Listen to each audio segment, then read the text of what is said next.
Hello दोस्तों, welcome back to my YouTube channel. दोस्तों, आज हम एक प्रेरणा भरी आपको कहानी बताएंगे जिसका नाम है सच्चाई की शक्ति। बहुत समय पहले की बात है। एक छोटे से गांव में एक लड़का रहता था जिसका नाम था मोहन। मोहन बहुत ही ईमानदार और सच्चा लड़का था। उसके माता पिता ने उसे हमेशा सिखाया था कि सच्चाई और ईमानदारी से बढ़कर कुछ नहीं होता। मोहन ने हमेशा उनकी बात मानी और अपने जीवन में सच्चाई को सबसे महत्वपूर्ण माना। मोहन का गांव बहुत ही शांतिपूर्ण और खुशहाल था। सभी लोग एक दूसरे की मदद करते थे और गांव में हमेशा हंसी खुशी का माहौल रहता था। लेकिन एक दिन गांव में एक अजीब घटना घटी। गांव के मुख्य मंदिर में से एक कीमती मूर्ति चोरी हो गई। यह खबर पूरे गांव में आग की तरह फैल गया और सभी लोग बहुत चिंतित हो गए कि आखिर वो मूर्ति कौन चुराया। धीरे धीरे ये बात गांव के मुखिया को पहुंची। गांव के मुखिया ने सभी लोगों को एकत्रित किया और कहा, हमें यह मूर्ति वापस चाहिए। जो भी इसे ढूंढेगा वो इनाम मिलेगा। मोहन ने सोचा कि उसे इस मामलों में मदद करनी चाहिए और उसने अपने दोस्तों के साथ मिलकर मूर्ति खोज शुरू कर दी।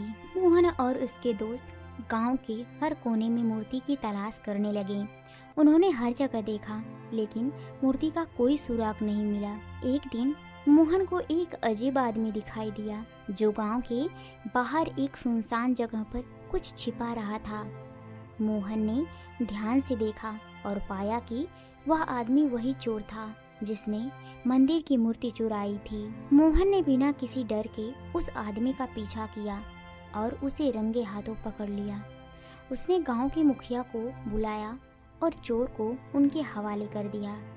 मुखिया और गांव के लोग मोहन की बहादुरी की तारीफ करने लगे और उसे इनाम दिया गया। उस दिन पूरा गांव मोहन से बहुत खुश था। मोहन की इस बहादुरी की कहानी बहुत ही प्रेरणादायक थी। गांव के लोग उसकी सच्चाई और ईमानदारी की तारीफ करने लगे और उसे अपना आदर्श मानने लगे।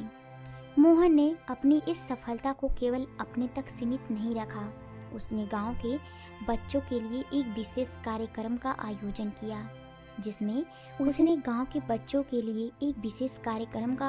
किया जिसमें उन्हें सच्चाई और ईमानदारी के महत्व के बारे में बताया गया।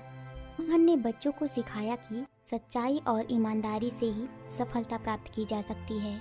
उसने उन्हें बताया कि कैसे उसने अपनी सच्चाई और ईमानदारी से चोर को पकड़ने में सफलता प्राप्त की। बच्चों ने मोहन से बहुत कुछ सीखा और वे भी अपने जीवन में इन आदर्शों को अपनाने लगे। कुछ दिनों बाद मोहन की सच्चाई और ईमानदारी की कहानी धीरे धीरे पूरे राज्य में फैल गई। एक दिन राज्य के राजा ने मोहन को अपने महल में बुलाया।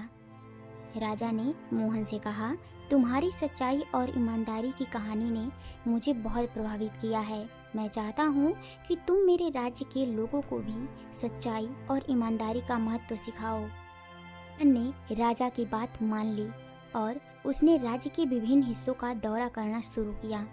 उसने लोगों को सच्चाई और ईमानदारी के महत्व के बारे में बताया और उन्हें प्रेरित किया।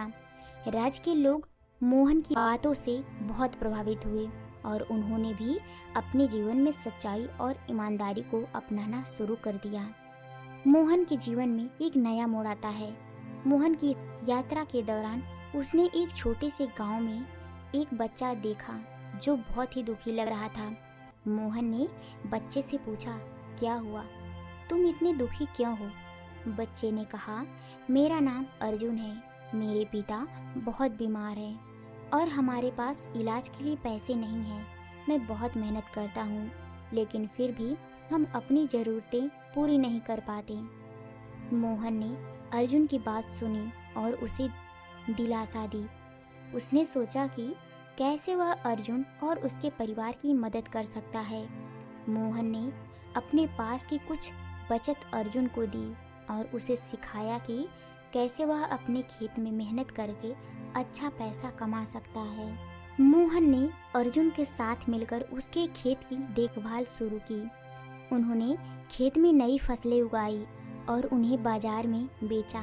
धीरे धीरे अर्जुन की आर्थिक स्थिति में सुधार होने लगा और के पिता का इलाज भी हो गया। अर्जुन और उसका परिवार मोहन को धन्यवाद करने लगे और उसकी तारीफ करने लगे। अंततः मोहन की सच्चाई, ईमानदारी और मेहनत ने उसे एक महान व्यक्ति बना दिया। उसने अपने जीवन में कई चुनौतियों का सामना किया और उन्हें अपनी सच्चाई और ईमानदारी के साथ सफलतापूर्वक पार किया। उसकी कहानी ने न केवल उसके गांव और राज्य के लोगों को प्रेरित किया, बल्कि पूरे देश में एक मिसाल कायम की। दोस्तों, सच्चाई और ईमानदारी में जान होती है। यदि आप सच्चे हो तो कोई कुछ भी बोले, लेकिन आपका सर गर्व से ऊपर रहेगा कि मैं सही हूँ। ये कहानी आपको कैसी लगी हमें कमेंट बॉक्स में बता सकते हैं। So thanks for watching.